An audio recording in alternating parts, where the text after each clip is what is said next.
Opa, muito boa noite, moçada, tudo bem? Hoje eu vou estar fazendo mais uma aulinha aqui para vocês. Hoje é a aulinha sobre Bluetooth, tá bom?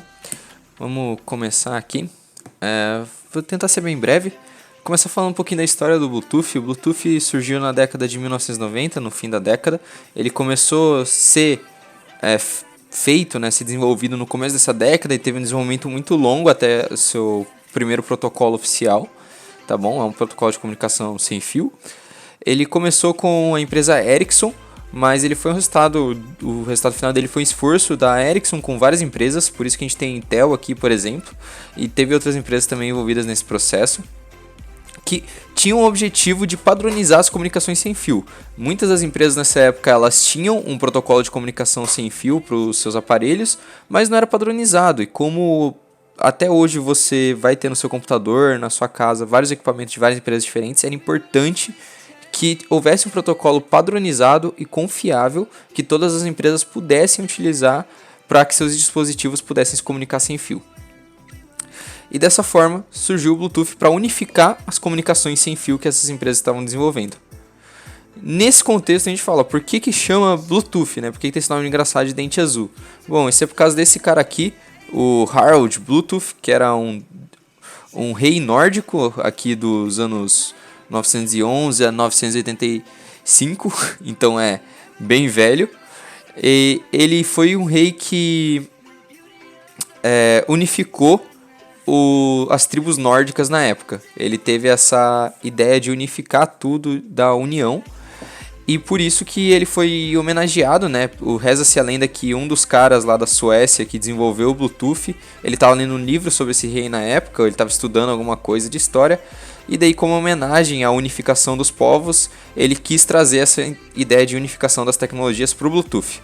Tanto que a sigla do Bluetooth hoje são letras nórdicas antigas, a união da letra H com a letra B, que deu esse símbolo engraçado do Bluetooth, que são as iniciais do Harald Bluetooth. E aí, a cor azul, né? Porque Bluetooth era meio que o apelido dele, era porque reza-se a lenda que esse rei ele tinha um dente podre, que ele era tão podre que era azul, e por isso ele recebeu esse apelido. Bom, características do Bluetooth, né? O Bluetooth, quando foi desenvolvido, ele teve um resultado muito bom. Ele é uma comunicação de curtas distâncias, então ele não é uma comunicação tipo um Wi-Fi de longa distância, porém ele apresenta muitas outras semelhanças ao Wi-Fi, tá? Ele é uma comunicação de baixo custo, tá? Ele tem alta compatibilidade, né? Essa foi uma das intenções quando ele estava sendo desenvolvido. Ele tem uma velocidade até que alta aqui, principalmente no Bluetooth 5.0 a gente já tem uma velocidade muito bacana. E ele possui um baixo consumo energético. Esse baixo consumo energético está diretamente relacionado com ele ser uma comunicação de curta distância, né?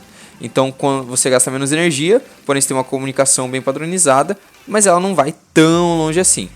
E aqui um comparativo para você ter a noção das versões do Bluetooth, né? Essa última aqui, 5.0, surgiu lá por volta de 2016 e é a mais atual, utilizada na maioria dos dispositivos, e vocês veem que teve uma evolução muito bacana da quantidade de dados máxima que era transmitido por segundo. Bom, ele é parecido com o Wi-Fi? Mais ou menos. Ele usa a mesma frequência de transmissão de dados do Wi-Fi, tá? Tanto que você vê uns canais de Wi-Fi aqui, e eles são semelhantes aos canais de Bluetooth, né? Aqui você vê os 37 Data Channels, isso aqui são os canais de transmissão do Bluetooth.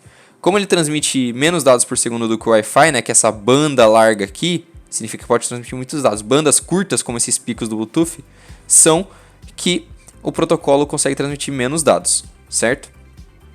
O Bluetooth, né, pode ter vários dispositivos conectados ao mesmo tempo ali no mesmo ambiente, então ele consegue ficar alterando entre essas bandas conforme necessário, por isso que seu fone não costuma desconectar quando está andando na rua e tal, o seu fone Bluetooth, porque por mais que ele veja um outro dispositivo que está transmitindo dados na mesma frequência, ele logo detecta e já muda para outra banda de dados. Por exemplo, ele está na 7, transmitido nas frequências aqui da banda 7, ele muda para 25, porque ele percebe isso. Então, isso é muito útil, porém perceba que ele usa as mesmas frequências de dados do Wi-Fi, de 2400 a 2480 MHz. Ele fica sempre entre essas frequências. Então é muito bacana ver essa semelhança entre os protocolos de comunicação sem fio. Né? Outra coisa, característica legal do Bluetooth é que ele trabalha com um sistema de mestre e escravo, certo? Sendo o mestre é um dispositivo, por exemplo, sei lá, o seu celular, e o escravo o multimídia do seu carro, por exemplo. E ele vai criando redes em volta dos mestres. Então a Piconet, né, pico vem de pequeno, que seria uma rede menor, que é a rede formada pelo mestre e seus escravos. E tem as Piconets, podem formar uma Scatternet, que são vários mestres que formam redes com escravos que eles têm em comum. Por exemplo, escravos em comum podem ser vários dispositivos que funcionam ao mesmo tempo, certo? E eles estão enviando lá no ar o seu sinal, e esse sinal está sendo recebido por vários mestres, certo?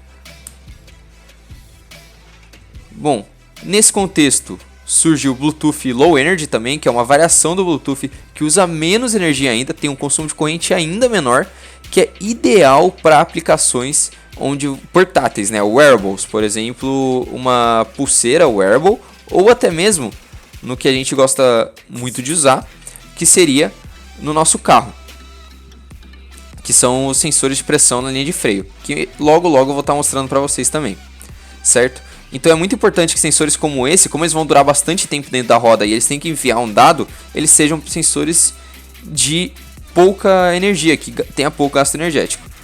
Os dispositivos Bluetooth que você pode usar ao mesmo tempo são, por exemplo, câmeras, celulares, caixas de som, coisas de internet aqui.